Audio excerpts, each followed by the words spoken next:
네, 제가 하루 영상을 못 찍어가지고 그 이틀치를 한꺼번에 하겠습니다. 금요일, 토요일 본문을 좀 다 보겠습니다. 그런데 또 하필 한꺼번에 해야 되는데 분량이 또 많은 이틀치가 또 어, 걸렸어요. 분량이 너무 많아요. 데살로니가 후서 1장, 2장을 다 해야 되는데 쉬운 부분은 그냥 건너뛰고 좀 살펴볼 만한 부분만 좀 보겠습니다. 근데 또 종말론에 대한 부분이고 뭐 적그리스도 같은 또 민감한 주제들도 나오기 때문에 그런 부분들은 좀 설명을 드리겠습니다. 아, 데살로니가 후서입니다. 데살로니가 후서는 데살로니가 전서와 한 2, 3개월 정도 시간 간격의 차이가 있어요. 근데 이제 바울이 다시 데살로니가 사람들한테 이 편지를 쓰는 것은 이 그릇된 종말론이 데살로니가 사람들에게 더 영향을 크게 주었던 것 같습니다. 그래서 굉장히 데살로니가 사람들이 혼란 가운데 있다는 것을 바울이 알게 된 것이죠. 물론 이제 전서를 쓸 때도 그런 부분들이 데살로니가 교회에 있었는데 조금 더 이제 심해지고 있는 그런 부분이어서 바울이 이 후서를 또 어, 썼다는 것이죠. 그래서 이제 종말론에 대한 얘기가 전서보다 훨씬 더 많이 나오고 있는 것입니다. 그래서 쭉 한번 살펴보겠습니다. 어, 3절 형제들아 우리가 너희를 위하여 항상 하나님께 감사할지니 이것이 당연함은 너희 믿음이 더욱 자라고 너희가 다 각기 서로 사랑함이 풍성함이니 어, 데살로니가 사람들 정말 대단합니다. 예. 여전히 서로 사랑하면서 서로 붙들어주는 모습들을 보여주고 있어요. 하지만 그 상황은 정말 녹록지 않았거든요. 그 상황은 굉장히 여전히 환난이 있는 그런 상황이었는데 그런 가운데서도 서로가 서로를 붙들어주는 모습, 서로 사랑이 풍성하다고 하니까 서로를 붙들어주는 모습을 우리가 볼 수가 있고요. 그 믿음이 더욱 자라나고 있다. 이것도 정말 대단하죠. 그래서 하나님께 감사한다. 이렇게 얘기를 하고 있습니다. 어, 4절을 보면은 음, 여러분 그 오늘은 제가 앞서 말씀드렸듯이 본문이 너무 길어가지고 보통 제가 공부를 하고 난 다음에 어느 정도 좀 외우고 있는 상태에서 말씀을 보면서 해설을 해드리는데 오늘은 다 머릿속에 다 넣을 수가 없었습니다. 그래서 제가 좀 보면서 좀 하느라 여러분 시간이 좀 걸릴 수 있어요. 여러분 양해를 좀 부탁드립니다. 4절을 보면은 너희가 견디고 있는 모든 박해 이렇게 나와 있는데 지금 너희가 견디고 있는이라고 하는 것은 이게 계속해서 참고 있는 상태를 얘기하고 있거든요. 그러니까 데살로니가 사람들의 그 환난과 어려움들이 계속해서 지속되고 있다는 거예요. 이 어려움이라는 것이 지속되면은 더 무섭거든요.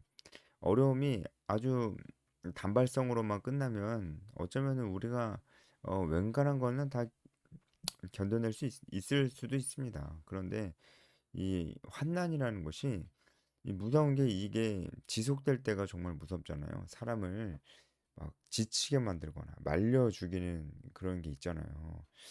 지금 데살로니가의 상태가 딱 그런 상태라는 거죠. 근데 그럼에도 불구하고 잘 견뎌내고 있는 것입니다. 그러니까 어, 이때 이런 상황에서 바로 인내라는 것이 필요한 거잖아요. 이 인내는 반드시 소망과 함께 갑니다. 그래서 데살로니가 전서 1장에도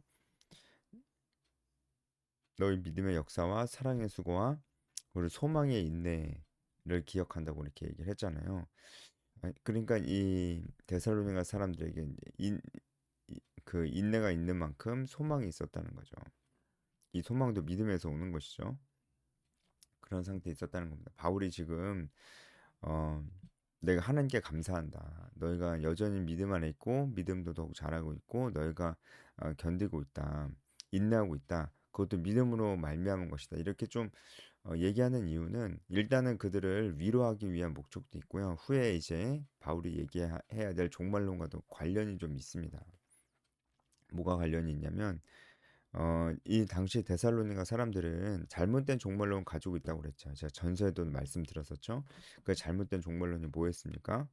예수님 재림하실 때 그 시점에 살아있는 자들은 부활하지만 그 시점에 이미 죽은 자들은 부활할 수 없다고 생각했기 때문에 그들이 슬퍼했어요. 슬퍼하지 말라고 전서에서도 바울이 얘기를 했었는데 이제 이 상황이 여전히 나아지지 않고 오히려 또 어떤 현상도 생겼냐면 이제 곧 오시니까 뭐 못하러 일하냐 이제 세상 끝났는데 그렇게 방종한 삶을 살고 있는 사람도 에, 전서를 쓸 때도 있었어요. 그런 사람이. 근데 더 많이 생긴 것 같습니다. 그래서 이제 바울이 이제 그런 부분도 고려하면서 너희가 지금 믿음 안에 있다, 잘하고 있다 이런 얘기를 하는 거예요. 그러니까 이들이 이제 곧 그 아니 어쨌든 이들이 어, 환난 가운데 흔들리지 않도록 위로하려고 하는 그런 바울의 의도가 있습니다. 그리고 좀 넘어가 보면 5절에 보면은 어, 이는 하나님의 공의로운 심판의 표요 너희로 하여금 하나님의 나라에 합당한 자로 여김을 받게 하려 함이니 그 나라를 위하여 너희가 또한 고난을 받느니라. 그러니까 이 고난을 받는 것이 하나님 나라에 합당한 자로 여김을 받게 하려고 한다는 거예요. 이것은 고난을 받아야 하나님 나라에 들어갈 수 있다는 얘기가 당연히 아니겠죠. 고난을 받음으로 아, 뭐가 드러납니까? 이 믿음의 깊이가 드러나잖아요. 믿음의 깊이가 드러남으로 이들이 진짜 하나님 나라에 합당한 자라는 것이 드러난다는 거예요. 드러나지 않아도 아, 그 안에 믿음이 있으면 하나님 나라에 들어가죠. 그런데 그 믿음이 드러났다는 거예요. 고난을 통해서 드러났다는 거예요. 그래서 하나님 나라에 합당한 자로 여김을 받게 된다는 거예요. 이것도 다 이제 그 부활 소망을 계속 주려고 하는 거죠. 예수님 재림하실 때 이미 죽은 자들도 부활의 소망이 있다는 것을 계속 얘기하려고 하시는 것입니다. 6절 너희로 환난을 받게 하는 자들에게는 환난으로 갚으시고 라고 얘기하시는데 어, 여기서 환난이라는 것이 들리부신이라는 헬라어인데 이게 그 포도를 짓눌러서 즙을 짜내는 것을 얘기하고 있어요.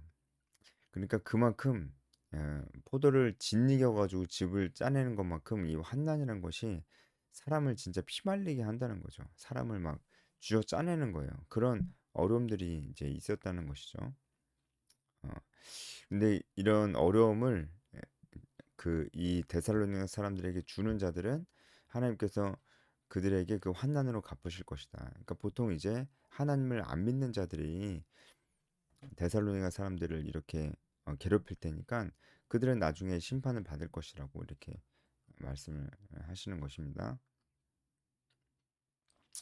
7절 여기서 어, 예수께서 자기의 능력의 천사들과 함께 하늘로부터 불꽃 가운데 나타나신다는 것은 이 불꽃이라는 것은 형벌의 개념과 좀 연관이 되어 있는데 예수님 재림하시는 그때가 이제 형벌의 시작이라는 것을 좀 말씀해 주고 그 형벌은 뭐겠어요? 이제 최후의 심판 때 이후에 믿지 않는 자들이 받을 그 형벌을 얘기하고 있는 것이죠. 그래서 이 모든 것은 계속해서 이제 바울이 어, 이 환난 가운데 데살로니가 사람들이 이 흔들리지 않고 이 소망의 인내를 계속해서 붙들어 나가기를 원하는 마음에 계속 이제 이렇게 위로하고 있는 것입니다. 10절 보면 그날에 그가 강림하사 그의 성도들에게 영광을 받으시고 모든 믿는 자들에게서 놀랍게 여김을 얻으시리니 이는 우리의 증거가 너희에게 믿어졌습니다. 네, 우리의 증거가 너희에게 믿어졌습니다. 이렇게 말씀하고 계신 것은 어, 어, 예수님께서 강림하실 때 그때에 어, 이제 모든 믿는 자들이 어, 모든 믿는 자들에게를 위해서 예수님께서 이제 강림을 하시는데 재림하시는데 그때 그 사람들 가운데 너희도 포함되어 있을 것이다 이렇게 얘기를 하는 거죠. 그러니까 어, 그 시점에서 죽은 자들도 그 이 부활의 영광에 동참하게 될 것이라는 것을 이제 얘기하고 있는 것입니다. 네, 어,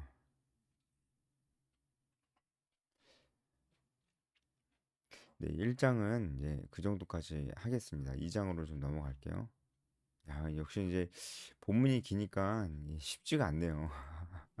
예, 2장에 드디어 종말론에 대한 이제 그 디테일한 설명들이 나오는데 데살로니가 사람들이 가지고 있었던 그런 종말론에 관련된 것들과 또 종말론 전반적으로 좀 바울이 얘기를 하고 있는 것입니다. 특별히 2장에 나오는 이제 종말론적인 설명들은 어, 징조나 이런 것보다는 적그리스도에 초점이 맞춰져 있습니다.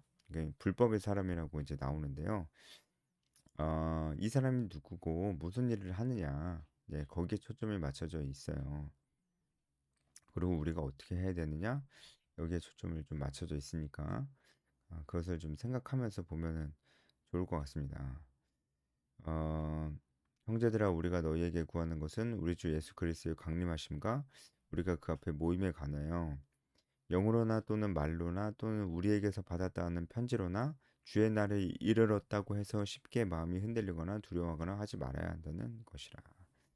자, 지금 어, 일단은 어, 첫 번째 문제가 뭐냐면 지금 데살로니가 사람들 안에 가만히 들어온 거짓 교사들이 그들을 이제 미혹하고 있다는 거예요. 근데 그들이 어떻게 미혹하냐면 영으로 또 말로 또 편지로 이렇게 미혹을 좀 하는데 어, 그들이 이제 영으로 미혹을 했다는 것은 자기들의 어떤 영을 받았다고 이렇게 얘기를 하면서 어, 예수님의 재림에 관해서 그렇게 얘기를 했던 것 같습니다. 그리고 우리에게서 받았다는 편지는 뭐냐면 아, 바울에게서 받은 편지라고 막 거짓말을 하면서 이 예수님 재림에 대해서 잘못 얘기하고 있는 자들이 있다라고 하는 것이죠.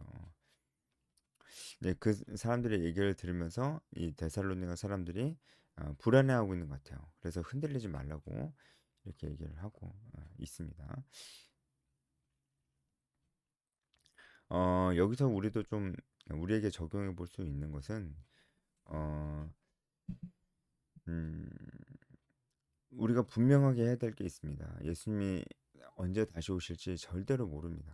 그러니까 가까이 오고 있는 것은 사실이고 또 지금 가까이 왔을 수도 있습니다. 그것도 우리가 다 부인할 수는 없지만 그런 것들을 너무 강조한 나머지 이제 정말 곧 오신다. 언제라고 특정을 하지는 않았지만 진짜 이제 곧 오신다라고 얘기하면서 사람들로 하여금 이제 그 10년, 20년 안에 오시지 않겠어? 막 이런 생각을 하게끔 하는 것은 그렇게 좋지 않습니다. 그리고 사람들도 이제 그렇게 10년, 20년 이렇게 기간을 자꾸 정하려는 생각을 하지 않는 것이 좋습니다. 그런 생각은 하나님께서 원하시는 생각이 아니기 때문에 그래요. 그런 생각들은 우리로 하여금 어, 아니, 우리 마음이 사실은 두려움이 있다는 것입니다. 두려움이 있을 때, 이 모든 게 좀 빨리 끝났으면 좋겠거든요. 그러니까 예수님께서 다시 오시는데, 아, 그 시간을 자꾸 특정하고 싶은 거예요. 그거 절대로 하지 말라고 그랬는데. 그래서 이 데살로니가 사람들의 마음도 이제 뭔가 두려운 겁니다. 이제 환난이 있고 그러니까 마음이 많이 약해졌겠죠. 잘하고 있었지만 또 마음이 약해질 때도 있는 거죠. 근데 그럼에도 불구하고 흔들리지 말고 이 예수님 재림에 대해서는 분명하게 알고 그것을 붙들어야 된다라고 이제 얘기를 하고 있는 것입니다. 3절 보면 너희가 미혹되지 말라고 했는데 이 말씀은 예수님께서 그 마지막 때 징조에 대해서 말씀하시면서도 제자들에게 되게 강조하셨던 부분이에요. 미혹되지 말라고. 그러니까 이 마지막 때의 특징을 우리가 좀 알 수가 있는 거죠. 예수님 재림 전에 어떤 일이 있을지 미혹하는 일들이 많이 있을 거라는 거 우리가 분명히 알 수 있습니다. 어, 오늘 본문도 제가 너무 피곤하니까 제가 발음이 자꾸 꼬입니다. 네, 미안합니다. 오늘 본문도 이제 그런 부분에 대해서 좀 얘기를 해주고 있어요. 미혹되지 말라는 거죠. 오늘 본문은 특별히 불법의 사람과 불법의 비밀에 있어서 미혹되지 말라는 말씀을 하고 있습니다. 미혹되지 말라는 것은 뭐 전반적으로 전반적으로 우리가 결국 무엇이 미혹된 메시지냐라는 것을 아는 것보다 무엇이 제대로 된 진리의 말씀이 무엇이냐 이것을 아는 것이 더 중요하다고 할 수가 있겠어요. 그래서 이제 그런 얘기 드리고 3절에 보면 멸망의 아들이 나타나기. 그죠? 그러니까 불법의 사람, 멸망의 아들, 이제 이 사람이 등장합니다. 일단은 이 불법의 사람은 일단 사람이에요. 그래서 어떤 영적인 존재, 사탄은 아니고요. 일단 사람입니다. 그래서 이 사람이 정확히 어떤 사람인지는 당연히 이제 알 수가 없어요. 그래서 보통 우리가 이 불법의 사람을 적그리스도라고 이렇게 얘기를 하는데 여기서 적그리스도에 대해서 얘기하는 것은 맞는 것 같습니다.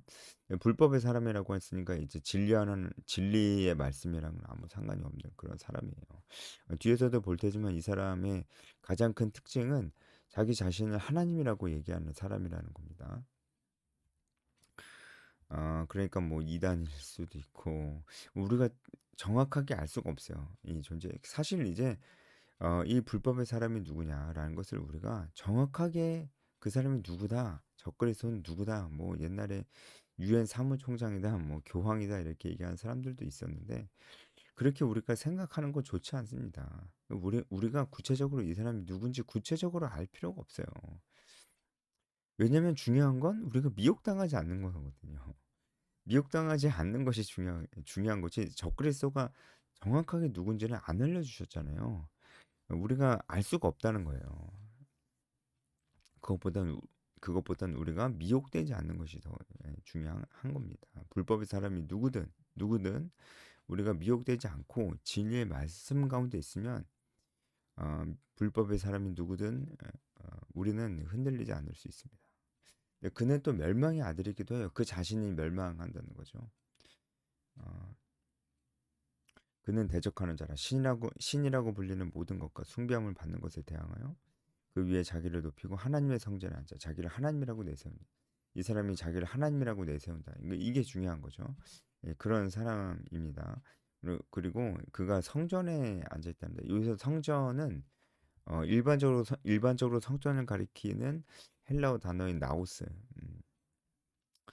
어, 아닙니다. 나우스가 아니고 히에론. 히에론을 안 쓰고 나우스라는 단어를 썼어요. 이것은 일반적으로 가리키는 성전이 아니고 여기는 성소입니다. 성소. 성소가 뭔지 알죠? 그죠? 그 지성소에는 대제사장만 들어갈 수 있었는데 그 성소, 지성소를 포함하고 있는 장소를 성소라고 하죠. 그 성소에 앉아 있는 거예요. 그러니까 그가 자기 자신을 하나님이라고 하는 그런 자입니다. 사람들도 그를 그렇게 또 보는 거예요. 예, 그러면 안 되는데 6절 보면 너희는 지금 그로 하여금 그의 때에 나타나게 하려 하여 막는 것이 있는 것을 아나니 이게 난해 구절입니다. 정확한 해석을 알 수가 없는데 지금 우리가 6절을 보고 알 수 있는 것은 불법의 사람이 아직 등장하지는 않았다는 거예요. 무엇인가 이 불법의 사람이 등장하지 못하게 막는 것이 있다는 것까지는 우리가 알 수 있습니다. 근데 그게 뭔지는 몰라요.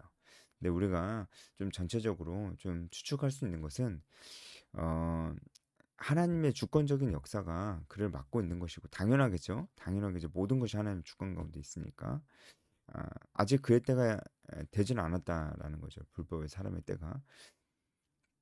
근데 불법의 사람이 오기 전에 이미 불법의 비밀이 활동하고 있어요. 그래서 그 사람이 뭐 언제 오냐 그렇게 중요하지 않습니다. 불법의 사람이나 불법의 비밀이나 우리가 미혹되지 않는 게 중요하기 때문에 실제로 보면 불법의 비밀이 이미 활동을 하고 있어요. 이런 것들 다 이게 비밀이 뭐냐 정확한 내용은 알 수가 없잖아요. 그래서 이 불법의 비밀도 우리를 미혹해 하는 거. 그러니까 진리에서 멀어지게 하는 거. 진리의 말씀을 아는 것이 얼마나 중요합니까? 그러니까 진리의 말씀만 다 알면은 돼요. 성경에서 정확하게 알려주지 않은 불법의 사람이 누구냐, 그가 언제 등장할 거냐, 불법의 비밀이 정확하게 무슨 뜻이냐, 이런 것에 대해서 알려고 하는 것보다는 성경이 우리에게 정확하게 말씀해 주시는 이 성경 진리의 전반적인 말씀에 대해서 우리가 아는 것이 더 중요한 것 같습니다. 네, 그래서 불법의 비밀이 활동하고 있고, 지금은 그것을 막는 자가 있어. 그 중에서 옮겨질 때까지 이제 하리라 했어요. 어, 이제 불법의 비밀 이게 무슨 말이냐면 불법의 비밀이 지금 활동하고 있는데 이 불법의 비밀이 활동하는 것도 불법의 사람이 나타날 때까지라는 거예요. 그 후에는 불법의 사람이 이제 활동을 한다는 것입니다. 그 불법의 사람에게로 옮겨진다는 거예요. 그 역할이. 아, 그때 불법한 자가 나타나려니 주 예수께서 그 입의 기운으로 그를 죽이시고 강림하여 나타나심으로 패하시리라. 아, 결국은 그가 드러나는데 그때도 예수님께서 그를 어, 어, 이제 패하시고 하신다는 그런 말씀입니다. 그러니까 결국은 이런 것들 때문에 두려워할 필요가 없다는 거예요. 최후 승리는 하나님께 있기 때문에 두려워할 필요가 이제 없습니다. 어떤 경우에도 우리는 일단은 두려움이라는 감정 가질 수도 있는데 금방 우리가 회복해야 된다는 것을 잊어서는 안 되는 것이죠. 그가 불법의 사람이 어, 이렇게 능력도 보여주고 표적과 기적도 보여주는데요. 이 모든 것이 다 예수님께서 하셨던 일이에요. 그러니까 마치 자기가 하나님인 것처럼 이런 것들 보여준다는 거예요. 이게 넘어가면 안 된다는 것입니다. 그러니까 지금도 뭔가 이 말씀보다는 자꾸 뭔가를 자꾸 보려고 그러고 경험하려고 하는 신비한 것들을 좀 이렇게 하려고 하는 이런 사람들 자꾸 뭘 들으려고 그러고 자꾸 뭐가 보인다고 그러고 이런 거 추구하는 사람들은 좀 위험할 수 있겠죠. 왜냐면 이 불법의 사람도 그런 것들 충분히 보여줄 수 있기 때문에 병든 자 막 낫게 하고 이런 것들 불법의 사람도 다 보여줄 수 있습니다. 그렇기 때문에 그런 것들만 너무 보려고 하는 사람들 위험하겠죠. 그래서는 안 됩니다. 그건 건전한 신앙생활이 아니에요. 자, 그 뒤에 말씀들은 우리가 충분히 어렵지 않게 이제 볼 수 있을 것 같습니다. 그래서 불법의 사람 적그리스도 누구냐 이런 거 우리 모릅니다. 그러니까 지금 사실 우리나라 상황도 그렇고 전 세계적으로 뭐 전쟁도 계속 끝내지 않고 아주 무서운 뭐 자연재해에 대한 얘기도 막 들리고 미래를 생각할 때 유토피아보다는 디스토피아를 자꾸 생각하게 되면서 전 세계 사람들이 다 뭔가 불안하고 두려워한다는 것이죠. 우리가 이때 이 하나님 말씀 보면서 자꾸 이 불법의 사람 적그리스도를 자꾸 어떤 사람과 어떤 사건과 자꾸 이렇게 매칭시키고 싶어하는 그런 생각이 자꾸 듭니다. 이게 이 정말 이 미래가 좀 암울할 때 현재도 그렇고 미래도 암울할 때 자꾸 이 성경 말씀에서 어, 예수님께서 다시 오시는 그 때를 자꾸 특정하고 싶은 우리의 마음이 자꾸 생겨요. 왜냐면 지금 너무 힘드니까, 불안하니까, 빨리 끝났으면 좋겠으니까, 희망이 없어 보이니까 그런 생각이 드는 거거든요. 근데 그러면 안 됩니다. 희망 없이 살면 안 됩니다. 우리 크리스찬은 소망이 있습니다. 그래서 우리는 지금 우리나라도 흉흉하고 이럴 때, 지금 이때 우리 이 적그리스도 누구냐 이렇게 특정하지 맙시다. 그리고 정말 더 말씀 가운데 있고 이 말씀이 주는 소망 가운데서 결국 하나님께서 우리에게 맡겨주신 것을 충실해 나가면서 그렇게 우리가 사는 것이 하나님께서 기뻐하시는 뜻일 겁니다. 여기까지 하겠습니다.